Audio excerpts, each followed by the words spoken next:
Edison Now. Hello, Edison residents. I hope everybody is doing well. And I have to welcome our friends too. We got Woodbridge and Metuchen. We got a lot of folks in those two towns that watch us as well. Thanks again for your support. Thanks for sticking with us as we bring you news of everything that happens in and around the Edison area. And like always, we're here again tonight talking about people that make the town tick and the pulse of the town. And I'm here this evening with a council candidate, running for council, Edison, New Jersey, and this upcoming election in November, John Poyner. John, how are you? Thanks for joining me tonight. Not too bad, Chris. Thank you for having me tonight. Anytime. So your first place here in the new studio, huh? Yeah, I enjoy it, and I know I mentioned this before, but it's nice not to have the sun glare in my face this time. yeah. It's it does need a little bit more of a decor taste in here. Hopefully, it's not too much like a college dorm room, but it's a place where we could actually set up and get things done. But thanks for joining. And thank you for having me. I appreciate it a lot. No problem. So for our viewers, please tell us a little bit about yourself so everyone can get to know you. Well, my name is John Poyner. I'm currently running for town council on the Democratic ticket, along with Sam Joshi, who is running for mayor, and my council colleague candidates, Margot Harris and Nishit Patel. I am a homeowner since 2015, though I did live in Edison briefly from 2010 to 2013. My daytime profession is that of a construction estimator, focusing residential remodeling, and I also do graphic design and drafting. Oh, nice. So I think that gives me a bit of a unique perspective because I can think things conceptually, but I also am a numbers person. Right. I've been married to my wife, Brooke Poyner, since 2013. We met at Montclair State, where I graduated with a business management degree. She is actually native to Edison. She grew up in the Potter section. Oh, okay. We have two amazing daughters, Cora, who will be turning 4, and Sybil, who is a little over a year now. Oh, very nice. Been involved with the community, Clara Barton Neighborhood Preservation Committee. I was on the Edison Environmental Commission, and just been involved primarily in the neighborhood, in the Clara Barton section. Developed a couple of annual events like neighborhood yard sale, neighborhood not barbecue because that's what they're doing now along Amboy, but block party. There we go. Block party. Just trying to create a better sense of community. Oh, absolutely. Yeah. So Edison resident, running for council. So why Edison Town Council? What are your interests there, and what do you envision? Maybe you're hitting the ground running. The first 100 days or so of being a council member. What do you envision for yourself? Yeah, there are actually there are a lot of reasons why I wanted to run for council. If I thought everything was great, I wouldn't have the desire to. Right. It's not to say that things are a complete mess, but I do see a lot more potential to where we could be. Right. Now, a lot of people know, obviously, I'm running with Sam, and when he asked me to run on his ticket, I grilled him pretty much for a half hour straight of what his vision is, because if it wasn't anything that I lined up with, then what's the point in me even running? The main reasons why I want to run, the master plan needs to be revised in regards to the overall development and the vision of the township. Right. Obviously, taxes are always of concern. As a homeowner, that particularly hits home. Yeah, it sure does. Yeah. Even though the Board of Education, manages the school budget, with 2 young daughters, as I had just mentioned, the school overcrowding aspect is a major concern. Yeah. Infrastructure, roads, especially everything with the whole water and sewer system that just came up. Yeah. What's the game plan with that?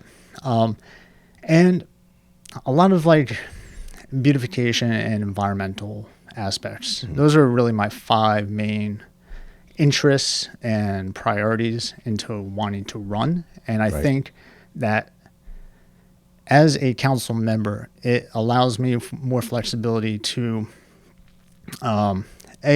provide, my thoughts and have an impact for the township. Because I really believe like what is good for me is good for you, is good for my family, is good for your family. Right. Absolutely. So when it came time to, I like to consider it, getting the team together and informing. How did that all, if you don't mind me, give a little bit of background as to how that happened, if you don't mind me asking. No. Curious about that. No problem at all. So I originally had thought about screening, which is the normal process to try to get on the party line, the endorsement of the local party organization. Right. At the time, I did not feel that it was the right move for me. This was back at the end of January. Okay. And after I originally said, I had reached out to the chairman, Mahesh, and I said, I want to screen. And then I said, look, I've had some second thoughts. Like, I think I'm going to hold off. Right. I'm not going to lie. I had at the time, some regrets about that. Like, I was like, man, I missed out on this opportunity. And I have all these things that I want to help with the township. And now I'm at minimum, it's 2 years. Most likely it's way past that. I got reached out to by Sam in the beginning of March. Sam had the intentions of, running. He was going to challenge the party line. Right. And I was just like, you know what? Like, you only get so many opportunities in life to actually make a difference. And he's given me an opportunity after previously to make a difference, Right. And given all the things I said that I envisioned for the township and wanting to improve, this is what I was saying. Like when I grilled him when he grilled him on his vision, they lined up. Okay, good. So like, good. If he has faith in me that I can help expand, push forward his vision, and we align on those visions, why not give it a shot? Right. Now, obviously, everyone, maybe not everyone, that's kind of a broad term, but a lot of people know what happened in April with the whole switch with the party lines. Right. I had joked around with my family, like, if you had asked me in the beginning of March, like, hey, you're going to be having a rally with the governor in a couple of months, I'd say you're crazy. Like, right, yeah. And it definitely wasn't in the original cards or my thought process as to what this would actually become. Yeah. But I'm extremely grateful because now I'm in a position where I at least have the opportunity. Nothing's guaranteed. We still have the general election, and my focus is on November 2nd. But I at least have the opportunity to make an impact, and for that I'm grateful for. Right, absolutely. So you mentioned something key there. Being able to make an impact. When I think of that, and and the seat that you're seeking, whether it be mayor, council, what have you, vision is important. Mm-hmm. But like you said, there are also some current issues that also need immediate attention. Of course. Okay, right. So you have issues that need immediate attention. It could be roads, other types of infrastructure, and then you have a vision of Edison 5 years from now, 10 years from now. How do you think? What do you think the balance of both of those aspects are in order to be able to deliver on both of them? Firing on all cylinders, be able to hit short-term goals and long-term goals, simultaneously. Well, that's where like the master plan kind of plays a big role because that is your vision for the next 10, Sure, yeah. 20 years.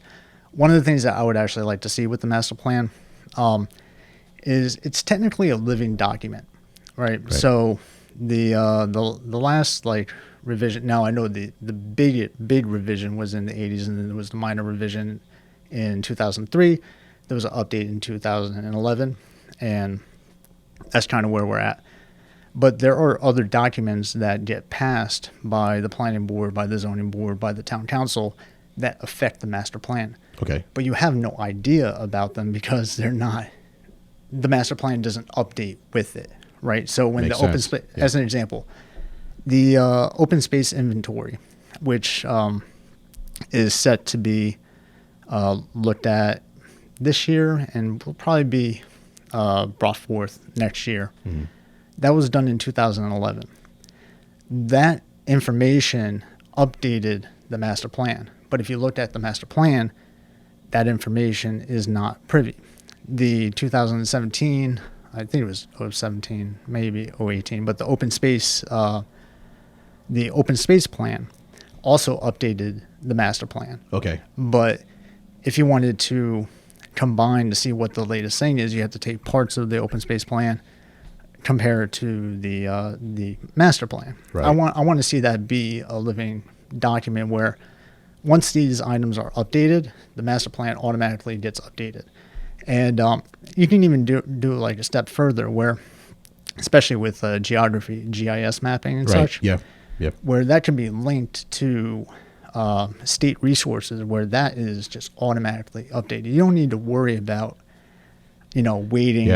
waiting for years for new information to come in. Right. It's interesting. You mentioned GIS. I'm definitely familiar, and that was my minor in college was geography. So when you say GIS, absolutely. So as far as open space is concerned with Edison, like currently as a town, how do you think we're doing? How do you think we're faring? We could definitely be a little bit better. To me, open space, I mean, there are obvious benefits, right? Not only psychologically, there's been studies that show that it improves general mood, physical, having the ability to like go out to a space. Yeah. We're 32 square miles. We have, I forget if it's 1,000 or 2,000 acres. I feel like I always hear 960 in terms of what the open space is preserved. There's always room for open space in the sense of just to preserve, because I think it helps with communities in the sense of like if you have an area to actually gather, like in my neighborhood there's a Capestro Park, right? Okay. Yep. So all the kids know like, hey, we're going to go to Capestro Park. If you're you have those small pocket parks around town. You have, larger parks, like Miniville up on the north side, Shamrock. I think there's just a lot of benefit to it overall. Oh, absolutely. No, I totally agree. And I'll second what you just mentioned, how it has an effect on your mood. Just to be able to get outside, stretch, toss a ball around, go for a run, anything like that. Yeah. It does wonders, for somebody. It does wonders for the psyche. And like I live right next to the Middlesex Greenway, and there it talks about expanding that, north into South Plainfield, south, like there were talks about like where the Silver Lake area is, being able to connect it all the way down there. Right. And this gets into like the open space referendum or open space tax, which I know a lot of people hear tax and they're like, no, you know what I mean? But not another one, right? No, I get that, but that particular item offers a lot of flexibility for the township to be able to preserve open space, and the benefit with that is the matching funds accessible from the county, because there's a lot that the county has set aside that the township cannot touch. It is not accessible to, because we do not have this tax. That's just the reality of it. Okay. Now, when we mentioned, I mentioned the whole Silver Lake aspect.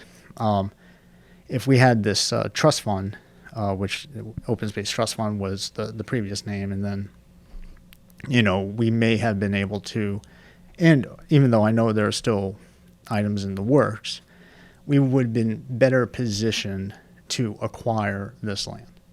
Gotcha. Understood. So on the ticket, you do have running mates on the ticket as well. I know you mentioned that when you talked with Sam, you grilled Sam. You wanted to be sure that there was an alignment with Sam. But what about the others that you're running with for the council seat? Do you guys share? Do you guys share that vision for the most part as a whole? Yeah, I say that we definitely are aligned on many aspects. Margot, with her experience previously on the Board of Education, I think offers a wealth of knowledge, especially on the inner workings with that. So, if we have, I mentioned wanting the school system to be improved. Right. So if she offers more info with that and that asset, I think it's a benefit, especially then it would be technically two former Board of Education members that are on the council. You would have Richard Brescher and then obviously Margot Harris. That's right. That's right. Yeah. Nishith Patel, we're both the young guns, right? I'm 35, he's 34. He has a daughter that just turned 1. We're not thinking just 3 or 4 years down the line. We want to have our families established here until our deaths, right? I don't want my daughter to really feel oh, you know what, I'm going to move out. There's so many people that I talk to that are like, I lived here my entire life, or I grew up here, I left, and then I came back. Right. I want that for my daughters. I think there's a benefit to that. I didn't grow up in Edison. And I moved a couple of times when I grew up. And I think there's something to be said about having that hometown, that central location that you can always kind of revert back to. No, I definitely agree. So the team itself, the team overall could be, is it Sam Joshi's website? Yes. Where you can, let's see if we could, let's see. Well, we'll go back to that in a minute. So it's samjoshi.com. Yep. And sorry, it didn't work out quite. I went to the Edison Now logo right there. But we do have. I'm trying to bring it up right here, but hopefully I can get it in another minute or two. So I know you mentioned some immediate problems that would be high on your priority list. Do you have any specifics that would actually make your short list of go-to for addressing immediate things? Well, I know I mentioned the master plan previously. Now, not many people, I haven't really expressed this to many people, but there's actually one of the reasons why I was interested in running. Are you familiar with COA? The COA settlement that the township has with affordable housing units that... Not enough to say anything spectacularly intelligent about it, but the general gist. I mentioned the master plan in regards to development. In 2008, the township owed its second round of COA units. Right, the state had required each township to have 3 rounds of affordable units that the townships had to produce. Right. Edison did not satisfy its second round. Okay. And through builder's remedy was actually sued. Right. So some of the developments that we've had recently satisfy part of that settlement. Jackson Avenue by me, Kilmer, Rivendell. Okay. Right. So they help satisfy these things. I have to thank Esther Nemitz. I'm not sure if you're familiar with who she is, but when I first was involved with the Clara Barton Neighborhood Preservation, because of the Jackson Avenue, she provided me the entire COA document, which is about 500-page like game plan and information about that. The township from 2025 to 2035 is going to owe 610 units. Right? Okay. If Rivendell and Kilmer are like 100, 170 units per, and those are larger facilities. Jackson Avenue satisfied 35 units. It was 15% of a 285 unit complex, which was 11 acres. Okay. These are types of things that in just a couple of years that the township is going to have a game plan for. Right. So that's why I think that the master plan revision has to be done, and why I have a deep desire to be a part of that conversation, because I haven't heard anyone talk about that, and that's something that's going to be coming up and needs to be included. Yeah. When I mentioned about like the infrastructure, if you read the water and sewer study about like where our infrastructure is and the amount of the figured investment that is going to be needed to upgrade the system, we're talking, nearly $100 million. Right. So these are types of things that short term we have to be considered with, long term we have to be considered with, and we have to know how we're going to deal with it, because that's going to affect everything else. And that's just, 2 examples, but. Right. Gotcha. Let's see if I can pan back over to that. Look at that success. Right. If you don't succeed the first time, try, try again. So here we have meet the council candidates at Sam Joshi's website, samjoshi.com. No, I was so embarrassed too, because like when he had asked me, the whole pandemic, I hadn't gotten a haircut in like. In like nearly 13 months. I'm like, it looks fine. I'll do my best to make it look pretty in the back, but yeah. That was everybody at the time. It's it looks great. It looks great. So right there, samjoshi.com. You can go there, meet the council candidates, and a little bit about Sam himself, and John Poyner. And John, I want to thank you so much for coming in and talking to me tonight. No, I appreciate it. You giving me the platform. I think it's great work that you and Anthony are doing with Edison Now. Oh, thank you. Thank you so much. I appreciate the feedback, because we do try to get better. That's one thing. And, honest, truly, the truth, things like this, you can never perfect the craft, but you could always seek to become better. And, of course. And that's what we try to do. Bring on, keep people on, keep the discussion live, relevant, to everybody, and you too, everybody, let me know too, But, I do hope that you guys are able to work with the school. I know it was a couple of weeks ago you had mentioned that you had wanted to do like a program with the students where they kind of learn like this type of setup, because I think that would take off in a heartbeat. Yeah, I really hope you guys are able to do that. It was something that we floated out there. If we could form some kind of collaborative or working relationship, rather. No, it's okay. With the schools, to get the students to learn about the technology, the audio components, the video components, streaming, and the whole 9 yards. That's what it was about. Because we're actually speaking with somebody else who actually owned a sports franchise, and his big thing was, the kids see the players on the field, which is great, and they aspire to become athletes like them, which is fantastic. But what they don't understand is the team doesn't go anywhere without all of the support, the marketing to promote the team, the technical brains to do the production behind it, to do the play-by-play, the color analysis, right? To make all the, to make everything work.